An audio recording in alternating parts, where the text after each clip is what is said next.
ग्वालियर की दक्षिण विधानसभा इस समय हॉट सीट बनी हुई है और इसे लेकर पूर्व महापौर समीक्षा गुप्ता टिकट की दावेदारी कर रही हैं। पूर्व मंत्री अनूप मिश्रा पहले से ही इस टिकट को मांग चुके हैं और अपनी बगावती तेवर भी दिखा चुके हैं। अब पूर्व मंत्री और बीजेपी पिछड़ा वर्ग के प्रदेश अध्यक्ष नारायण सिंह कुशवाहा ने दक्षिण विधानसभा को लेकर बड़ा बयान दिया है। उनका कहना है कि अगर यहां से समीक्षा गुप्ता को बीजेपी से टिकट मिलता है तो वो चुनाव प्रचार नहीं करेंगे। नारायण सिंह कुशवाहा को 2018 विधानसभा चुनाव में मिली हार का ठीकरा समीक्षा गुप्ता पर पड़ा था। समीक्षा गुप्ता 2018 के चुनाव में बीजेपी से बागी होकर निर्दलीय चुनाव लड़ी थी। चुनाव के बाद समीक्षा फिर पार्टी में वापस आ गई। तभी से नारायण सिंह कुशवाहा और समीक्षा गुप्ता आमने सामने हैं। मैं समीक्षा गुप्ता का प्रचार नहीं करूंगा। जो है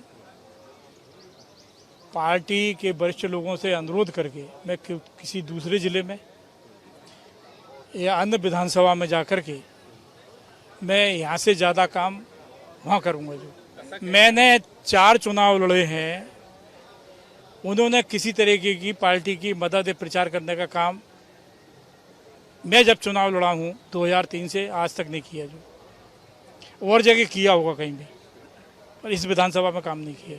आदरणीय नारायण सिंह भाई साहब हमारे ओबीसी मोर्चा के प्रदेश अध्यक्ष हैं और प्रदेश में ओबीसी मोर्चा का बहुत पार्टी के लिए बहुत बड़ा काम है। तो हो सकता है इस विधानसभा में वो काम ना, लेकिन पार्टी के लिए वो निरंतर काम करते रहे हैं और आगे भी करेंगे, ऐसा मुझे पूरा भरोसा है। और चलिए आखिर क्या वजह है कि इतनी ये सीट हॉट होती जा रही है, चलिए ये भी समझते हैं। हमारे सहयोगी उमेश पारासर सीधे हमारे साथ जुड़ गए हैं। उमेश, ग्वालियर की दक्षिण विधानसभा सीट बड़ी गर्म सीट बन रही है, ये क्या कुछ स्थिति यहाँ बनेगी और क्या लगता है जिस तरह से समीक्षा गुप्ता को लेकर तमाम बातें कही जा रही हैं, क्या समीक्षा गुप्ता वाकई रेस में आगे हैं? क्योंकि मिश्रा जी पहले से ही पीछे लाइन में लगे हुए हैं।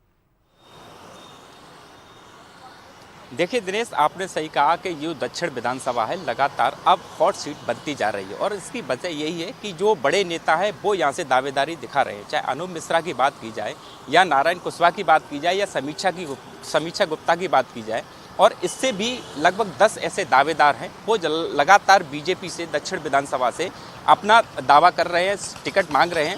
लेकिन कुल मिलाकर मैं बता दूं आपको, इस सीट पर जो 3 बड़े नेता हैं, चाहे अनूप मिश्रा की बात की जाए, नारायण सिंह कुशवाहा की बात की जाए, जो पिछले 4 चुनाव लड़ चुके हैं, जिनमें से 3 चुनाव वो जीते हैं और मंत्री भी रहे हैं, और उसके बाद 2018 का चुनाव वो हार चुके हैं। समीक्षा गुप्ता जो कि पूर्व महापौर रही हैं और 2018 में जो पार्टी से बागी हो गई थी और वो निर्दलीय प्रत्याशी के रूप में यहाँ से चुनाव लड़ी थी और लगभग 32,000 से अधिक मत यहाँ से उन्होंने प्राप्त किए थे। और यही वजह है कि इसका फायदा कांग्रेस को मिला और 126 सीटों से यहाँ से कांग्रेस के विधायक प्रवीण पाठक चुन के आए। तो कुल मिलाकर जो नारायण सिंह कुशवाहा की जो दर्द है, उनका साफ तौर पर दर्द आज झलका है और उन्होंने कहा कि समीक्षा की गुप्ता की वजह से ही मैं 2018 का चुनाव यहाँ से हारा हूँ और यदि मेरे को टिकट नहीं मिलता है या अनूप मिश्रा को टिकट मिलता है तो मैं यहाँ चुनाव प्रचार करूंगा, लेकिन यदि समीक्षा गुप्ता को यहाँ से पार्टी टिकट देती है तो मैं उनके खिलाफ प्रचार करूंगा, उनके साथ चुनाव में नहीं जाऊंगा, ना ही उनका कोई प्रचार करूंगा। क्योंकि जो मेरे साथ हुआ है वो अगर उनको टिकट मिलता है तो उनके साथ भी होना चाहिए। 2023 का यदि उनको टिकट मिलता है